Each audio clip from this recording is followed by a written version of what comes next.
Halo semuanya, selamat datang di channel IQS. Bagi warga IQS yang berprofesi sebagai pemborong, kontraktor, atau supplier, kalian harus hati-hati dengan tawaran proyek yang akhirnya menimbulkan kerugian.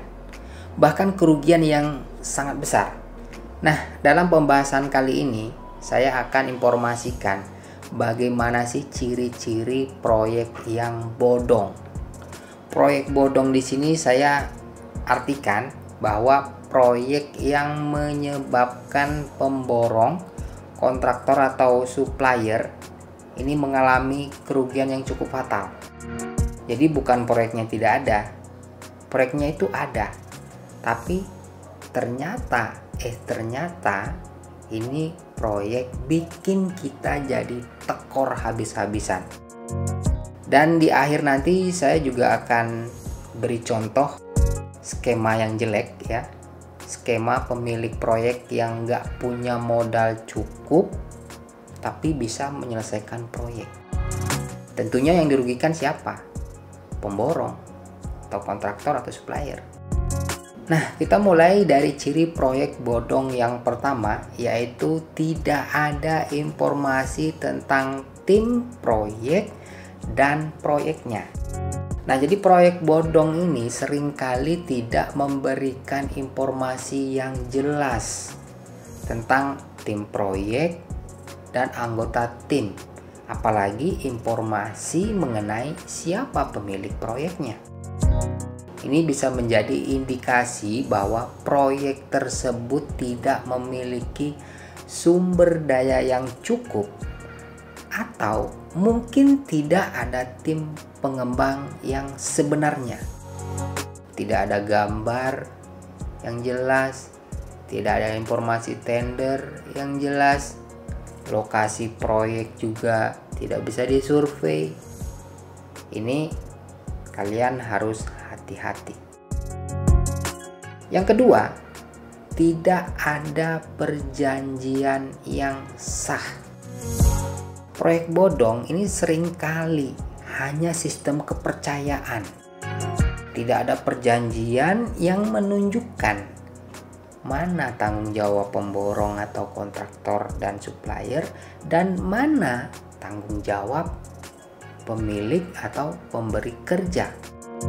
Jadi kasarnya itu tidak ada perjanjian hitam di atas putih. Ya. Kalau udah kerja dan nggak dibayar, yang rugi siapa? Pemborong, kontraktor, atau supplier. Mungkin kalau supplier barangnya bisa diambil lagi ya, kalau belum dipasang. Yang ketiga, janji pembayaran tanpa risiko dan janji bonus. Nah, ini sering saya.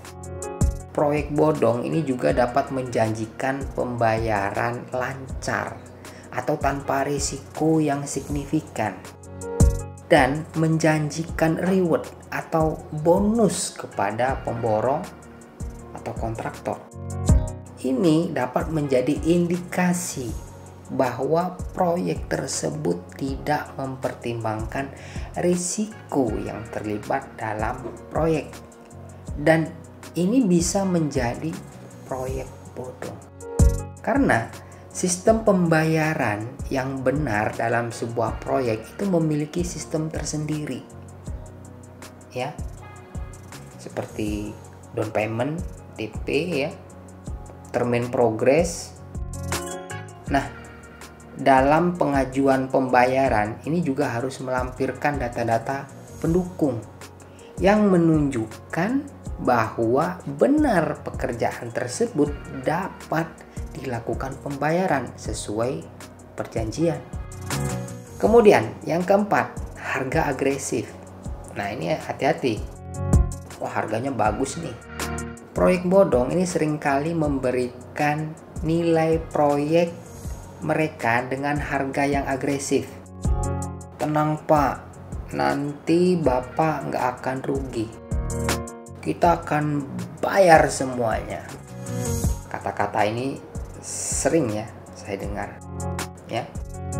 Jika suatu proyek ini memberikan harga agresif ya, bisa jadi kalian sebagai pemborong atau kontraktor dan supplier, penawaran kalian itu hanya dibutuhkan sebagai pembanding saja, buat comparison ya, untuk melengkapi penawaran pemborong atau kontraktor yang sudah mereka siapkan.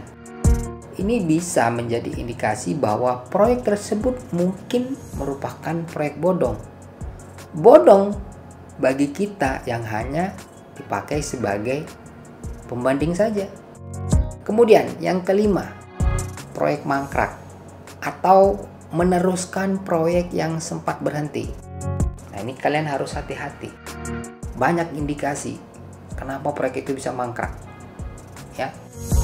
Proyek bodong ini seringkali mangkrak atau ganti-ganti pemborong, ganti-ganti kontraktor atau supplier. Kenapa saya bilang ini proyek bodong? Proyeknya ada, ya memang ada.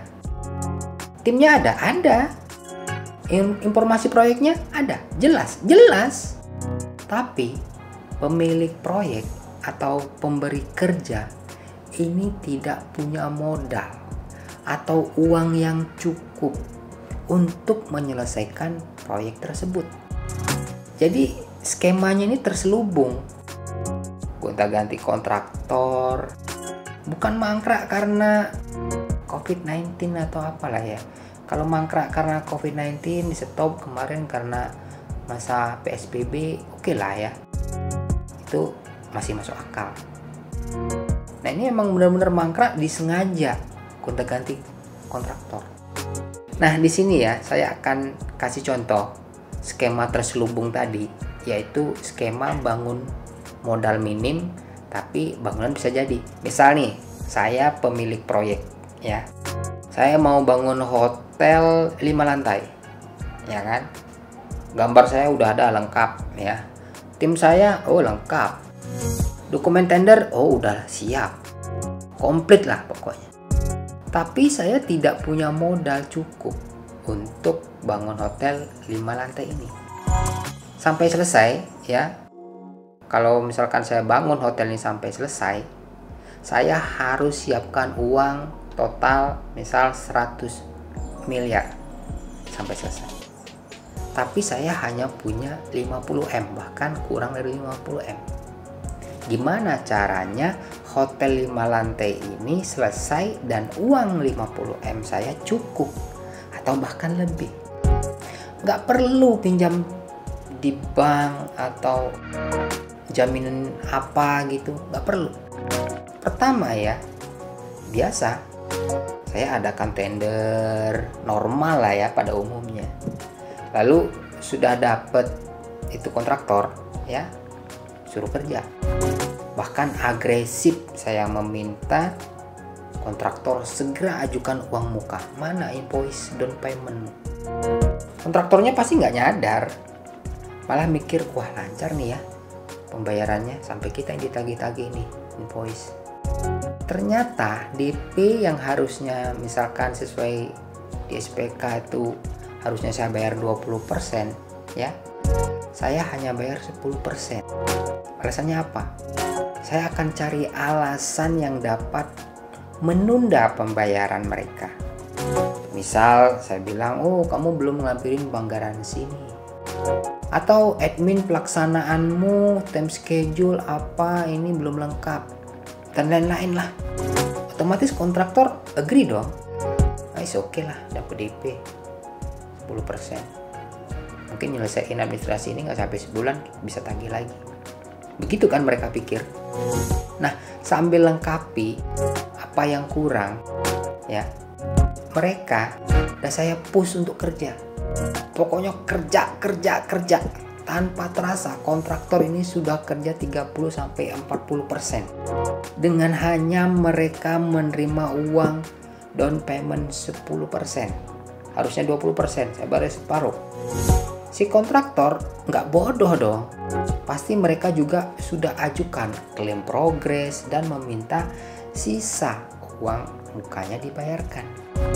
Tapi apa kata saya sebagai pemilik proyek? Kerjaanmu masih nggak beres, inilah, demek lah, inilah, itulah. saya cari-cari kesalahan para kontraktor yang bisa menimbulkan pembayarannya ini bisa ditunda. Akhirnya apa? Kontraktor nyerah dong. Uang udah nggak ada, cash flow-nya hancur, jadi slow kerjanya. Tambah lagi saya gali-gali kesalahannya. Kamu sudah terlambat, schedule yang kamu ajukan begini, kok sekarang kamu posisinya ada di sini. Akhirnya apa? Ribut terus. Kontraktor minta pembayaran, nggak dibayar.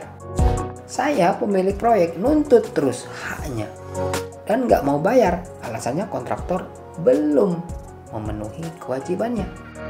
Lalu endingnya kontraktor pertama ini saya cut, penalti, ya, dikenakan biaya back charge pula.